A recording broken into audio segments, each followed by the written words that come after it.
Then in the 1930s, it's after the Good Neighbor policy, 1933, you have more opening. Doesn't mean that they're not critical, but it's less fierce. And the only specific example I can give you is in, now I forget, in Lima, it's in 1938. Pan-American Conference in Lima in 1938.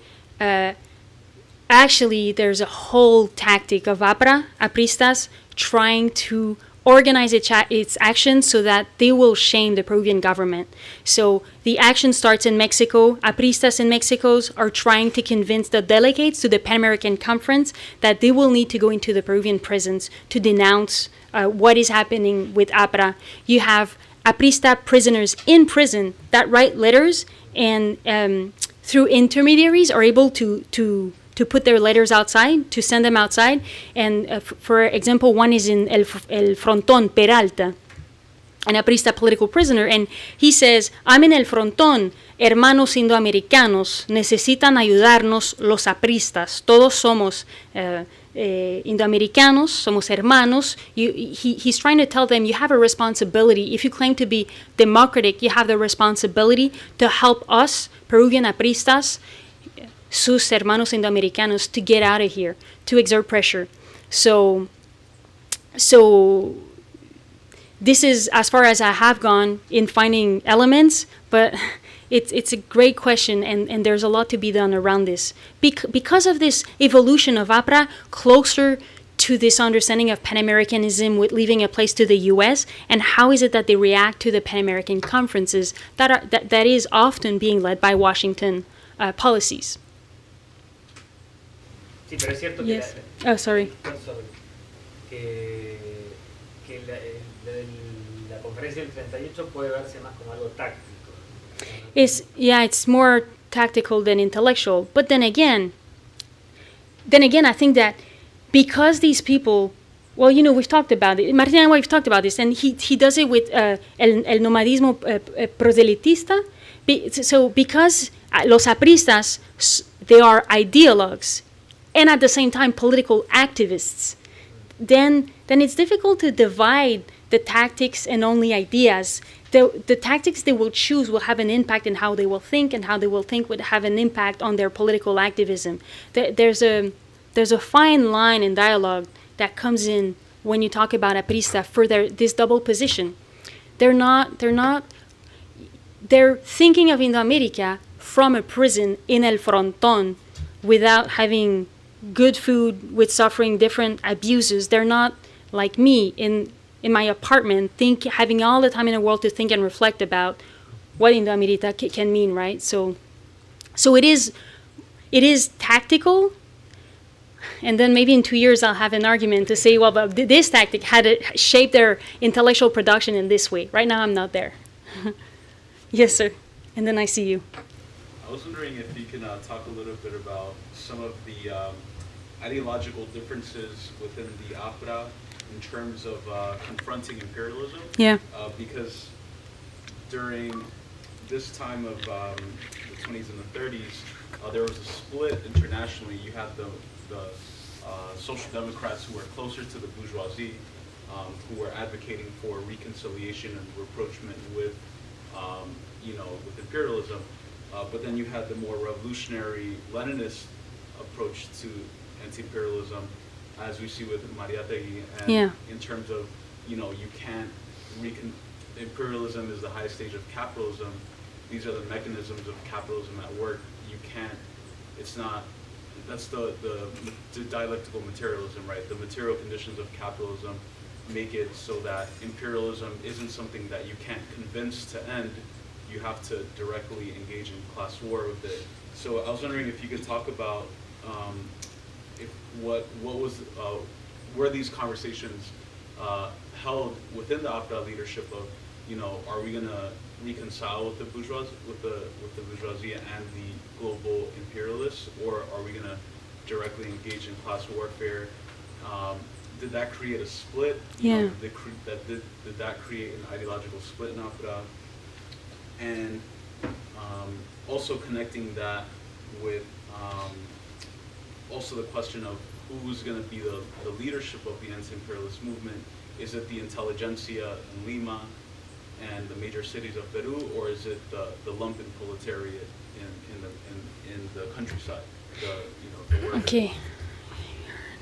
So I guess the question would be, to shorten it, would be, what were the ideological differences in the tactics of confronting imperialism, and then who was going to lead?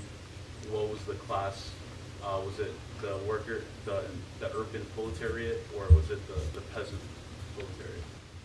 I love that after asking about the intellectual clash, you're asking about, so who were the leaders? Yeah. Because you're right on point. Like, your intuition is right to try to understand how it was mapped in Peru. I'll respond. So there's a lot of debates all of the time. The most famous, and in the years that you're talking about, is of course between, the way we frame it, between Aya de la Torre and Mariátegui. I have reservations with this understanding of the framing. But mainly, so let's stick to the ideas for now and not the tactics. The ideas is, yes, mainly what happens is that those who are with I'll say Aya de la Torre and Mariátegui. I'll personify it. It was larger than just these two people, but they were fighting. Aya de la Torre, so both are anti-imperialist. Aya de la Torre says we can have an anti-imperialist state in Peru while operating within a capitalist system. He's saying, socialism, I want socialism, but let's go there by step. And the first step to get to socialism is through nacionalismo.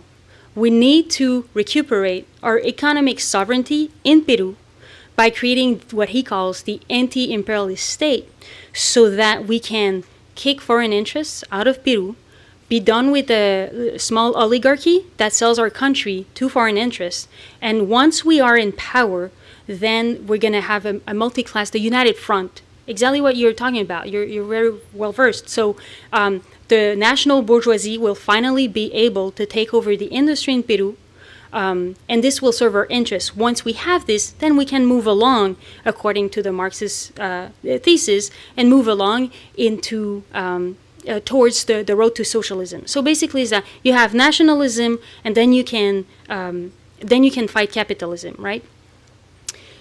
So he's turning Lenin on his head. He's saying in Latin America, anti-imperialism is not the last phase of capitalism. It's the what is it that he said? It's the introduction. It's the first phase of capitalism, because the capitals come from foreign interests outside, right? Okay, so Mariátegui doesn't agree. He's saying it cannot be done by step. If you want to be economically sovereign, to reach el nacionalismo, you need to be done with capitalism. So there's no step in fighting the system. You need to bring down capitalism right now so that we can retrieve our national sovereignty. So this will have a major influence on the tactics of the movement. Aya de la Torre will promote a united front between the classes, so that the national bourgeoisie can be back in control of the industry, whereas Mariátegui will say, no, we need the proletarians and the working class internationally to fight against capitalism. So in terms of the leadership at that time, I think that there's, within these ideological struggles, my reading of the situation is that there's also a lot of struggles between factions of Apra, between those who are in Peru, being apristas. Mariátegui is aprista. He's close to the vanguard in the provinces, and they are organizing at the national level, el aprismo. And you have this whole other crew, like Aya de la Torre, Seoane, all these leaders of Apra that we know now, who are in exiles, and they are forming Apra, lo mismo. They're anti-imperialists like those in Peru, but the way they think of this imperialism is being shaped by their experiences traveling around, right? So you have, at some point, you have a clash of leadership, and you have this these discourses, like these struggles that are not even about the ideology. You have those in Peru who are saying, how can you claim people close to Aya de la Torre or Aya de la Torre to be working for Peru? You haven't been here for the past 7 years. We know a lot more what Peruvian needs. And then those outside who are saying, well, you cannot understand Peru if you don't place it into the Latin American context. So who are you in Peru to tell us that you are more knowledgeable than us? How will you ever be able to interpret the reality of Peru if you have never seen the reality of Latin America?